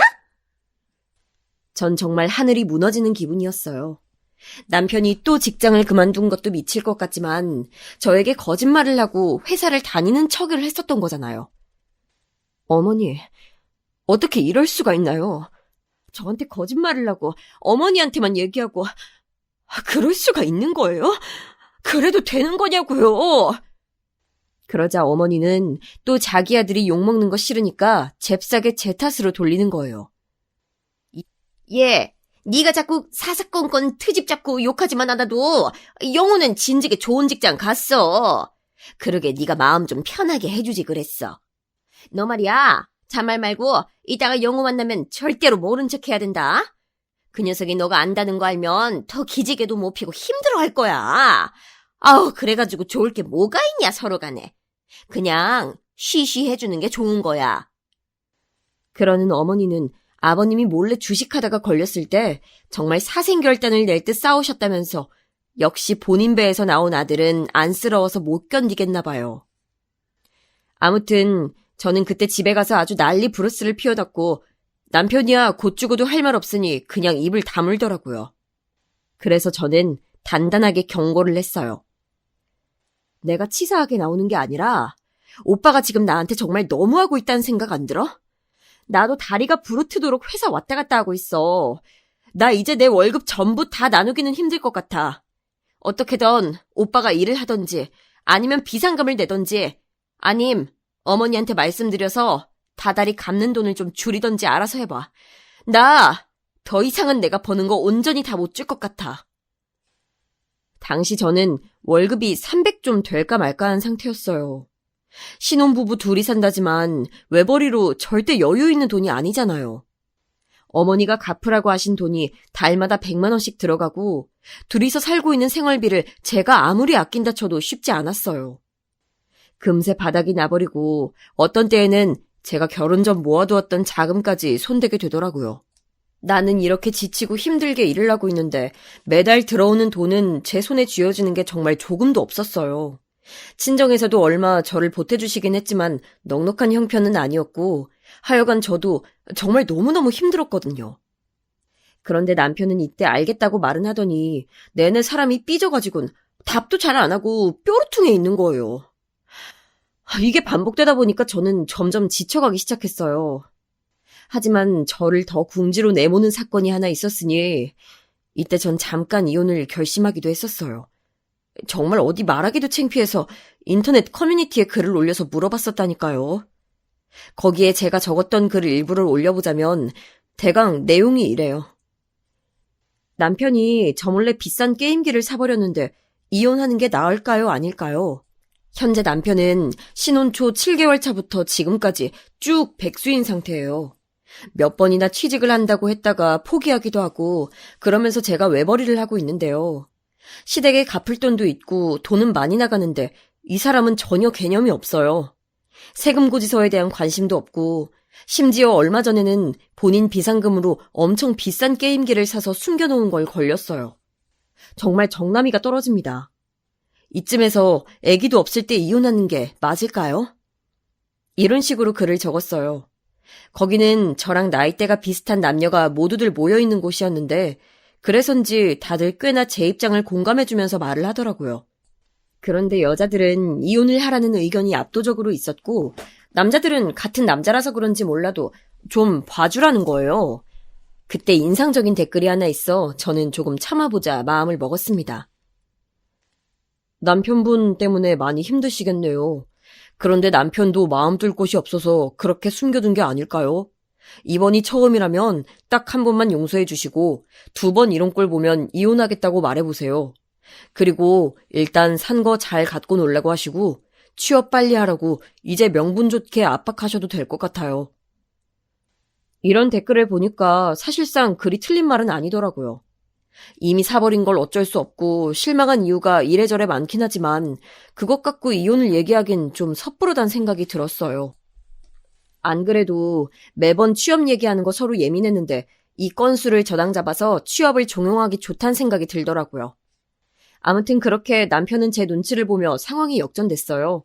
맨날 삐져있더니 그제서 집안일을 좀 하긴 하더라고요. 맨날 공부한답시고 독서실을 다녀 점심을 사 먹어 커피도 꼬박 사 먹어 우울하다고 게임기를 사고 물건을 사고 할 거 다 하더니 말이에요. 그런데 저도 썩 좋은 회사를 다니고 있던 건 아니었고 일이 좀 많아지다 보니 이직을 하던지 뭘 하던지 일단 퇴사하고 싶은 거예요. 남편에게 굳이 허락받을 얘기도 아니었지만 일단은 너무 힘들어서 말을 꺼냈는데 이때 남편 반응이 아주 재밌더라고요. 좋게 말해서 재밌는 거지 나쁘게 말하면 철딱선이 없고 낯짝이 두꺼운 거였어요. 뭐라고? 야, 그렇게 대책 없이 그만두려고 하면 어떡해. 안 돼, 아직 더 일해야지. 나도 아직 직장 못 구했잖아. 돈은 누가 버냐고. 오빠가 그걸 지금 할 말이라고 생각해? 나는 무슨 경주마처럼 계속 뛰어다니는 말도 아니고 쉬면 안 돼? 그럼 오빠가 일해서 벌면 되잖아. 어쩌라고. 우리 둘은 갈수록 감정적으로 치달으면서 싸움을 거듭하게 되었고 이런 부분은 도통 쉽게 풀어나가기 힘들어 보였어요. 하지만 전 결심을 굳히고 과감하게 퇴사를 했고 어머니와 남편이 계속해서 볼멘 소리를 해대는 걸 완전히 무시하고 듣지 않았습니다. 여하튼 드디어 저도 쉬어보게 되었고 친정 식구들도 만날 겸 언니에게 연락을 했어요. 우리 언니는 결혼할 생각이 없는 사람이라 늘상 혼자 사업구상이니 어쩌니 하면서 아주 바쁘게 사는 사람이었어요. 언니가 결혼을 포기하게 된 데는 그 전 남자에게 이유가 있긴 한데 그건 여기서 딱히 할 얘기는 아니니까 하지 않을게요. 아무튼 친정에 갔는데 언니가 되게 희한한 말을 하는 거예요. 야, 유진아, 나 전부터 생각해온 사업이 있는데 너도 같이 하지 않을래? 엄마랑 나랑 좀 생각이 맞아떨어지긴 하지만 엄마는 안 한대. 힘들다 나. 역시 이런 건 젊은 사람들끼리 으쌰으쌰 하는 게 최고지 뭐. 응? 아이, 돈 투자하라는 소리는 안 할 테니까 네 시간이랑 아이디어를 여기 좀 같이 줘봐. 언니가 이렇게 요란을 떨면서 저에게 부탁을 해온 것은 바로 밀키트 사업이었어요. 언니는 그쪽의 판매 경로를 잘 알고 있어서 자신 있어 보이더라고요. 사실 제가 언니가 믿음직스러운 건 옛날부터 되게 똑순이었어요. 언니는 이미 30대 초반부터 조그만 빌라를 갖고 세를 주고 있을 정도로 엄마 아빠가 조금도 걱정을 하지 않는 혼자서 얼마든지 잘 살아갈 수 있는 사람이었거든요. 그런 언니가 사업 제안을 하니까 저도 조금은 솔깃하더라고요. 이때 쫓아다니면서 대충 언니가 제안하는 일들을 많이 지켜봤는데 주변에서 꽤 도와주는 사람들도 있고 나쁘지 않은 거예요. 그래서 저도 오래 쉬어서 뭐하냐. 한 살이라도 젊을 때 나 자신에게 투자를 하자는 생각을 했어요. 일단 남편에게 자세히 얘기는 안 했지만 제가 뭔가를 한다는 것은 알았을 거예요. 그런데 말이에요. 이게 언니의 덕인지 우연히 우리의 시너지가 잘 맞았는지 모르겠지만 꽤나 일이 잘 풀리기 시작하는 거예요. 주변에서 창업 관련해서 마케팅이나 경영 관련 도와주는 사업도 언니가 따냈었고 거기서 도움 주시는 분들의 교육들을 통해서 연계하다 보니까 길이 착착 열리더라고요. 같이 협업해 주시는 분들도 생기고 머리 맞대고 같이 식재료며 시장 조사를 하다 보니까 정말 끝도 없이 뭔가 연결되는 느낌이 있었어요. 이상하게 제가 전공으로 여기고 천직이라고 봤던 디자인보다 이쪽 일이 너무 재밌는 거예요. 나중엔 더 나아가서 직원도 한 명 고용해서 회계 쪽으로 맡기고 저는 끊임없이 마케팅 쪽 일이며 잡다한 것들을 맡아서 언니와 함께 경영을 해나가게 되었답니다. 그런데 아이러니하게도 일을 하면서 저는 돈으로 여유가 생겼지만 남편과는 점점 멀어지고 있음을 체감하게 되었어요. 이땐 저도 모르게 짜증을 내게 되더라고요. 아, 짜증나. 또 카드 긁었어. 고깃집? 미친 거 아니야. 10만 원이나 긁었네, 진짜. 제 말을 들은 언니는 웬만한 사정을 알고 있었던 터라 좀 화가 많이 난 듯 하더라고요. 유진이 너 이번에 우리 밀키트 이거 식당 차리고 난 다음에 결과 보고 전에 내가 말한 거 생각해봐. 언니의 말에 제가 뜨끔했던 건 언니는 제 부인 제 남편을 정말 싫어했거든요. 우리 어머니가 저한테 전화 걸어서 막말을 하는 것도 옆에서 듣고 남편이 전화해서 이거 사도 되고 저거 사도 되냐고 묻는 모양새를 계속 봐왔어요. 그래서 그런지 언니는 저한테 아주 묵직하게 한마디를 던졌었거든요. 유진아, 너 왜 그런 인간이랑 사냐? 남자가 돼가지고 자기 여자 하나 먹여 살릴 줄 모르는 인간이랑 왜 사냐고. 어우, 답답해. 지금은 그냥 같이 사는 날수나 좀 채우고 시간 너무 오래 끌지 말고 이혼해. 세상에 좋은 남자들 널리고 널렸어. 아휴, 넌 하여간 결혼 잘못한 거야. 당장 내키지는 않았지만 묘하게 이 말이 제 머릿속을 맴돌던 때에 제 스스로 이혼을 남편에게 말하게 되는 일이 일어나고 말았어요. 얼마간 시간이 지나서 언니의 제안대로 우리는 자그마한 카페 같은 식당을 하나 차리게 되었는데요. 여기선 정말 다양한 것들을 팔고 고객들과 소통도 하고 가끔 업체 교육도 나가는 등 여러 가지를 했었거든요. 이때 배달 같은 것도 하려다가 문득 남편 생각이 나서 저는 도움을 청했었답니다. 집에서 놀고 먹는 인간이니 이런 거라도 좀 해주려나 싶었어요. 아, 뭐야, 배달? 그런 걸 어떻게 해? 나 요즘 면접 보러 다니느라 바쁘니까 그건 네가 알아서 해. 내가 할 일은 아닌 것 같아. 그냥 이건 말이야 말인 거지. 하기 싫으니까 거절하는 거더라고요. 하지만 그러면서 여전히 생활비는 제 돈으로 낼 생각하고 있고 생활비 명목으로 계속 이거저거 긁어내는 걸 보니까 너무 화가 났어요. 벼르고 있다가 저는 들어가서 카드를 뺏고 대판 싸우게 됐는데 이놈의 인간이 저랑 싸운 것도 모자라서 그런 내용들을 자기 엄마한테 얘기했나 봐요. 그간 잠잠한 듯 했던 어머니는 저한테 뭐 안부차 전화했다고 하지만 할 말이 있어 보이시더라고요. 그래, 나다. 들어보니까 너 요즘 그 사돈 아가씨랑 하고 있는 식당이 잘 된다며? 니네 어떻게 사는지 얘기는 제대로 해주지도 않고 이걸 내가 영호 통해서 들어야겠어? 아휴, 암튼 그렇게 잘 돼서 돈도 많이 벌고 있다며? 너한테 그런 재주가 있는지 난 몰랐다 정말. 뭔 얘기를 하려고 이렇게 뜸을 들이나 싶던 차에 어머니는 뭔가 제 버릇을 잡겠다는 듯 말을 하시더라고요. 근데 둘 중 누구라도 잘 보면 된 거지. 왜 그렇게 남편 코를 못 눌러서 난리냐 너는? 왜 자꾸 영호를 괴롭히는 거야? 아휴, 제가 아주 자신감이 다 없어지고 땅바닥까지 꺼져버렸어. 보고 있는데 짠해 죽겠다 정말. 이제 이런 말은 저한테 짜증 수준도 안 되고 적당히 흘려 넘기려던 차에 어머니는 한창 더 발전된 헛소리를 저에게 하시는 거예요. 이때 언니가 옆에서 듣고 있다가 기가 막혀서 전화기를 뺏으려고 했어요. 자기가 받겠다고 말이에요. 그래서 말인데 너 돈 그렇게 잘 벌면 이제 어느 정도 네 CM이도 좀 챙길 생각을 해야 되는 거 아니냐? 그렇게 대박이 나고 돈벌이가 잘 된다며. 아주 돈을 쓸어 담는다고 하는데 어떻게 그렇게 될 때까지 네 CM이 생각을 한 번도 안 해? 아니 남들은 대기업 다니는 며느리가 그렇게 달마다 용돈을 갖다 바치고 해도 모자란다던데 말이야. 전 듣다가 어이가 없어서 어머니가 하시는 말을 그대로 따라했는데 옆에서 듣던 언니가 일을 멈추고 놀라서 저한테 다가오더라고요. 네? 용돈이요? 제가 왜 어머니한테 용돈을 드려야 하는데요? 제가 피땀 흘려서 식당 꾸려가고 있는데 그게 왜 어머니랑 상관이 있어요? 언니는 이 말이 제 입에서 나오는 걸 보자마자 일그러지는 얼굴로 저에게 다가왔어요. 그러더니 작게 속삭이더라고요. 야, 이게 무슨 소리야? 니네 시어머니? 진짜 미쳤네, 이 할망구가? 전 조용하라고 손가락으로 일단 입을 가렸고 어머니랑 서둘러 전화를 끊으려고 했어요. 그런데 제가 대충 전화를 마무리하려는 걸 알았는지 어머니는 괘씸하단 투로 얼른 본인 할 말을 하는 거예요. 야야야! 내 말 아직 안 끝났어. 왜 대답이 없어? 다달이 용돈 주는 거 어떻게 생각하냐니까. 보통 다들 5, 600은 준다더라. 난 그렇게까진 아니고 500 정도면 딱 계산이 맞을 것 같아. 그 안에 원래 갖고 있던 100만 원 빼면 400 아니야? 영우 말로는 뭐 유튜브인가 뭔가 어디에도 식당 나왔다며. 한 달에 6천, 7천만 원씩 벌고 있으면 그 정도는 뭐 아주 쉽지. 안 그러냐? 대체 뭐가 그렇게 쉬운 돈이라는 건지 잘 납득이 안 됐어요. 전 6, 7천씩 버는 게 아니라 순 매출을 그렇게 찍은 거고 심지어 그것도 남편한테 말한 적도 없어요.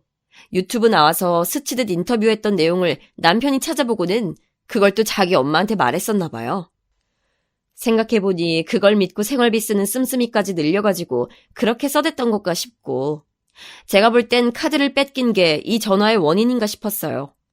본인 마음대로 돈을 쓸 수 없으니 어머니를 통해 용돈을 요구한 다음 그 금액 중 얼마를 또 자기 엄마한테 받아내서 쓰려는 수작인 것 같더라고요. 차마 자기 입으로 카드 돌려달라고 하거나 본인 생활비 얼마 달란 소리를 할 수 없으니까요. 어머니의 힘을 빌려서 저리 말을 하려고 하는 것 같아서 진짜 화가 치밀었어요. 대충 머릿속으로 이런 계산이 돌아가다 보니까 이젠 제가 너무 못 참겠는 거예요. 어머니 저한테 왜 이러세요 정말. 돈 500이 그렇게 쉬워 보이시면 어머니 아들 보고 나가서 벌라고 하세요. 왜 제가 그 돈을 어머니한테 드려야 하는데요? 언니는 본인이 전화를 뺏어서 말을 하겠다며 잔뜩 성이 나 있었는데 제가 한사코 손사래를 치며 놔두라고 했어요. 어머니, 제가 힘들게 혼자 외벌이하면서 그 코딱지만한 회사 다니면서 생활비 보태고 있을 때 어떻게 하셨어요? 어머니 아들이 결혼 생활 내내 돈 안 벌고 있는 거 누가 제일 잘 아시죠? 그런데 어떻게 조금도 미안한 마음이 없으신가 봐요. 진짜 눈 깜짝 안 하고 그런 큰 돈 달라는 말씀을 어떻게 하세요? 어머니는 이때 자기도 조금 말문이 막혔던 건지 대꾸를 잘 못하고 있더라고요. 말하다 보니 저도 목이 메이고 한이 맺혀서 많이 막 엉키고 설키기 시작했어요. 콧물 다 쏟아가면서 소리를 내지르게 되더라고요. 진짜 너무너무 말도 안 되는 거 모르시겠어요? 정말 살다 별소리를 다 듣겠네. 와, 어머니 정말 대차게 실수하신 거예요, 이거. 어떻게 수습하실래요? 이렇게 제가 몰아세우니 어머니도 움찔했던지 대뜸 계획을 수정하시더라고요. 아주 졸렬하게 말입니다. 야! 너 그렇게까지 말하는 게 뭐야? 내가 뭐 어쩌라고 하디? 아니, 너 돈 없고 죽겠다는데 달라고 안 했어. 나는 분명히 너 잘 된다고 들었다고. 내가 축하도 해줬잖아. 너 고생했고 잘했다고. 아니, 잘하니까. 돈 잘 번다니까 하는 말이지. 내가 언제 없는데 뭐 도둑질을 해서 가져가기랬냐? 뭐랬냐? 그건 네가 나를 나쁘게 생각하고 있으니까 그렇게 말하는 거지? 이러면서 제가 하지도 않은 말들이나 생각을 어머니 멋대로 덮어씌워서 단정짓는 거예요.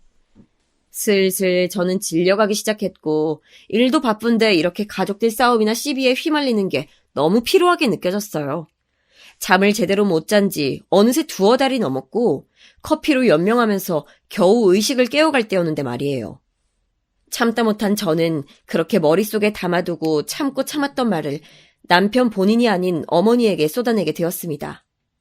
어머니는 제 말을 듣고 정말 기절할 듯 놀랐던지 바로 답을 못 하시더라고요. 이 돈은 제 거고요. 어머니 드릴 이유가 없어요. 갖고 싶으면 어머니 아들한테 달라고 하세요. 제가 어머니 아들이랑 결혼했다는 이유만으로 이렇게 당당하게 요구하시나 본데 어머니 무서워서라도 저 이 사람이랑 이혼해야겠어요. 앞으로 언제 어떤 날마다 어머니가 돈 달라고 하실지 어떻게 알아요. 어쩜 우리 가족들도 저한테 그런 액수를 달라고 한 적이 없는데 당당하게 달라고 하세요? 저 이 사람이랑 이제 이혼할 거예요. 그리 아세요. 그러자 옆에서 보고 있던 언니는 잘했다며 아주 손으로 양쪽 따봉을 하더라고요. 그 전부터 우리 남편이나 시어머니의 행보를 징글맞게 싫어하던 사람이고 왜 이혼을 안 하냐고 답답해했었으니까요. 이때 어머니는 잠깐 멍해져 있더니 뒤늦게 따라온 궁상스러운 대답은 아주 가관도 아니었습니다. 사람이 어쩜 이렇게 구차하고 추해질 수 있는 건지 카드를 빼앗길 무렵 자기 아들과 아주 똑 닮은 모습이더라고요. 어머머머, 얘 좀 봐. 이혼? 이혼? 어른 앞에서 못하는 소리가 없어. 너 지금 나 협박하는 거야? 협박하는 거냐고? 아니, 그럼 됐고. 좋아. 그럼 500 말고 깎아서 300. 한 번에 내가 300으로 깎아놨어. 이렇게 내가 네 사정 봐주려고 하고 있는데 하여간 말 진짜 못되게 한다 너. 어? 이러면서 본인 분수도 모르고 가뜩이나 자기도 없이 살고 여유 없으면서 제 돈은 당연하듯 탐내시더라고요. 그게 본인 아들을 둔 덕에 저랑 이어지고 공짜 돈을 얻을 경로가 되는 거라면 당연히 잘라버려야죠. 그리하여 저는 미련 없이 이때 전화를 끊고 이혼을 진행하고 있습니다. 어머니는 우리 식당에도 찾아와서 본인이 잘못했다, 없던 일로 하겠다며 제발 한 번만 봐달라고 했어요. 이 말은 제가 있을 때가 아니라 저희 언니가 혼자 단독으로 운영하고 있던 날에 듣게 되었다더라고요. 그때 제가 남편과 이미 별거를 하겠다고 맘먹고 나와 있었는데 잠깐 거래처 사람들 만나러 가느라 어머니를 보진 못했어요. 그 뒤로도 몇 번 차를 끌고 와서 만나달라고 오긴 했지만 언니가 계속 돌려보내기도 하고 몇 번은 언니가 승질을 내고 망신을 줘서 내쫓기도 했더라고요. 나중엔 남편에게 문자가 왔는데 그걸 보니 전 더 마음을 홀가분하게 정리할 수 있었어요. 정말 찌질함의 극치가 흐르는 게 이런 인간과 좋은 추억을 만들 수 있었던 건 제가 예전에 어렸기 때문에 가능했더라고요. 유진아, 엄마한테 얘기 들었어. 이혼 얘기 들으니까 너무 가슴 아프다. 그러지 말고 우리 처음 만났던 때를 생각하면서 다시 마음을 고쳐보면 안 될까? 나도 지금 직장 알아보고 있고 면접도 준비하고 있어. 몇 군데 연락을 기다리는 곳도 있으니까 너무 야멸차게 거절하지 말고 내 얘기도 좀 들어주라. 너만 받아준다면 나도 다 잊고 다시 시작하는 마음으로 함께 살 생각이야. 이 메시지 보면 나한테 전화해줘. 이런 내용을 보낸 이유 자체가 제가 받아줄 기대를 조금이라도 했다는 증표 같아서 저는 너무 자존심이 상하더라고요. 그리하여 답장으론 그냥 변호사 상담이나 잘하라고 했어요. 전 굽힐 생각이 없다고 말이에요. 그랬더니 이 인간이 똥줄이 타는지 아주 틈만 나면 전화질을 해대고 있네요. 그럴 배짱이면 식당도 한번 와봤을 법한데 여기까진 오지 않았답니다. 아무튼 지금도 늦은 감이 있고 그간 고생한 게 억울하긴 하지만요. 지금이라도 이혼을 결정할 수 있어서 다행이라고 생각합니다. 이렇게 식당을 차려서 승승장구하다 보니 그간 제가 얼마나 실속 없는 인생을 살았는지 더 느끼게 돼요. 그럼 모두들 건강하시고 평안하시길 바랄게요. 감사합니다.